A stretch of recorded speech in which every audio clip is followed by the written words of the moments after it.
মায়ের কান্দন ডোল বোঝাই, বুনের কান্দন ছালা বোঝাই রে। ঘরের পরিবারের কান্দন খুঁড়ির মধ্যে আরে না। এই বইয়ের কথা মতে কেউ বাপ মায়ের দুঃখ দিও না। সবই বলেন সুবহানাল্লাহ।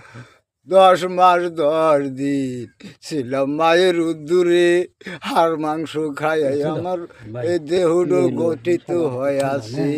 আহারে মায়ের কান্দন ডোল বোঝায়, বোনের কান্দন ছালা বোঝাই রে। ঘরের পরিবারের কান্দন খুঁড়ির মধ্যে আরে না। এই বইয়ের কথা মতে কেউ বাপ মায়ের দুঃখ দিও না। হাসা যদি কই আল্লাহ লাইক দিও, কমেন্ট করো, কই রে, হ্যাঁ বুঝছো কথাটা বুঝছো ভালো করে বুঝো।